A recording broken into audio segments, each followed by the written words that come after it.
गीता में लिखा है, मनुष्य के जीवन की अटल सच्चाई मृत्यु है। यह सच्चाई जानते हुए भी वो इससे भयभीत रहता है। उसका यह भय उसकी वर्तमान खुशियों को भी खराब कर देता है। मनुष्य को मृत्यु से कभी नहीं डरना चाहिए। भगवान श्री कृष्ण ने गीता में कहा है कि क्रोध से भ्रम पैदा होता है और भ्रम से बुद्धि का विनाश होता है। जब बुद्धि काम नहीं करती है तब तर्क नष्ट हो जाता है और व्यक्ति का नाश हो जाता है। इसलिए हर व्यक्ति को अपने क्रोध पर काबू करना आना चाहिए। क्रोध में लिए गए फैसले हमेशा गलत होते हैं और व्यक्ति आगे चलकर पछताता है। श्री कृष्ण ने बताया है कि किसी भी व्यक्ति अपने कर्म के मार्ग से नहीं हटना चाहिए। कर्म छूटने पर मनुष्य अपनी राह से भटक जाता है। अगर जीवन में आगे बढ़ना है और दूसरों से अलग दिखना है तो सदैव अपना कर्म करते रहें। श्रीमद् भागवत गीता में लिखा है कि हर मनुष्य को स्वयं के भीतर जरूर झांकना चाहिए। आत्मज्ञान के जरिए ही व्यक्ति को अपने गुण और अवगुण के बारे में पता चलता है। आत्म मंथन व्यक्ति को सही गलत का निर्णय करने में मदद करता है।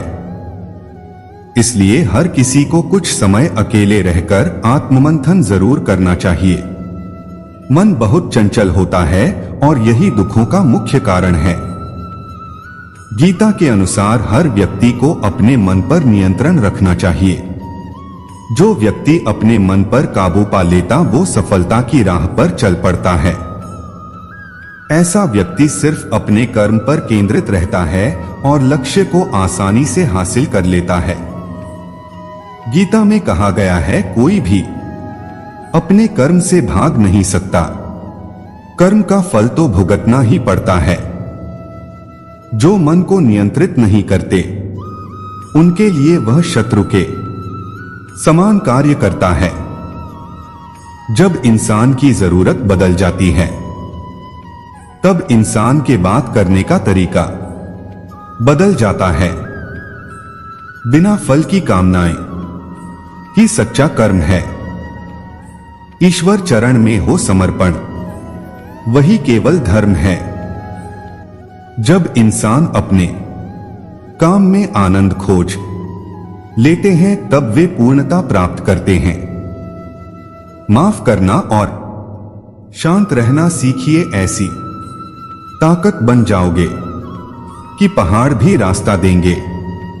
इतिहास कहता है कि कल सुख था, विज्ञान कहता है कि कल सुख होगा, लेकिन धर्म कहता है अगर मन सच्चा और दिल अच्छा हो तो हर रोज सुख होगा। समय जब न्याय करता है तब गवाहों की आवश्यकता नहीं पड़ती है।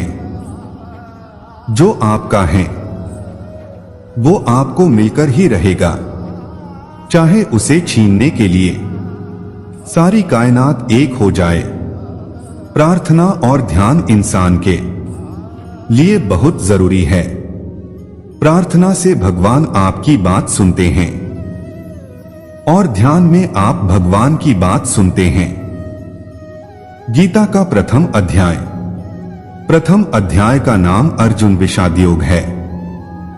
वह गीता के उपदेश का विलक्षण रंगमंच प्रस्तुत करता है जिसमें श्रोता और वक्ता दोनों ही कुतूहल शांति के लिए नहीं वरन जीवन की प्रगाढ़ समस्या के समाधान के लिए प्रवृत्त होते हैं। शौर्य और धैर्य, साहस और बल, इन चारों गुणों की प्रभुत मात्रा से अर्जुन का व्यक्तित्व बना था और इन चारों के ऊपर दो गुण और थे, एक क्षमा, दूसरी प्रज्ञा। बल प्रधान क्षात्र धर्म से प्राप्त होने वाली स्थिति में पहुंचकर सहसा अर्जुन के चित्त पर एक दूसरे ही प्रकार के मनोभाव का आक्रमण हुआ।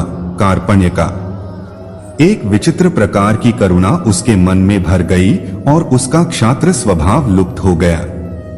जिस कर्तव्य के लिए वह कटिबद्ध हुआ था उससे वह विमुख हो गया। ऊपर से देखने पर तो इस स्थिति के पक्ष में उसके तर्क धर्मयुक्त जान पड़ते हैं, किंतु उसने स्वयं ही उसे कार्पण्य दोष कहा है और यही माना है कि मन की इस कायरता के कारण उसका जन्मसिद्ध स्वभाव उपहत या नष्ट हो गया था। वह निर्णय नहीं कर पा रहा था कि युद्ध करे अथवा वैराग्य ले ले। क्या करें क्या न करें कुछ समझ में नहीं आता था। इस मनोभाव की चरम स्थिति में पहुंचकर उसने धनुष बाण एक ओर डाल दिया।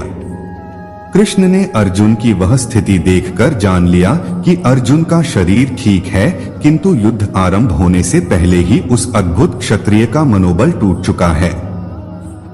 बिना मन के यह शरीर खड़ा नहीं रह सकता। अतएव कृष्ण के सामने एक गुरु कर्तव्य आ गया।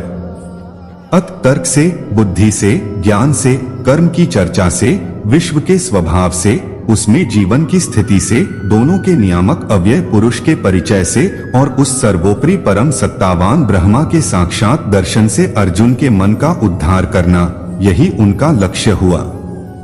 इसी तत्वचर्चा का विषय गीता है। पहले अध्याय में सामान्य रीति से भूमिका रूप में अर्जुन ने भगवान से अपनी स्थिति कह दी। प्रथम अध्याय में दोनों सेनाओं का वर्णन किया जाता है। शंख बजाने के पश्चात अर्जुन सेना को देखने के लिए रथ को सेनाओं के मध्य ले जाने के लिए कृष्ण से कहता है। तब मोहयुक्त हो अर्जुन कायरता तथा शोक युक्त वचन कहता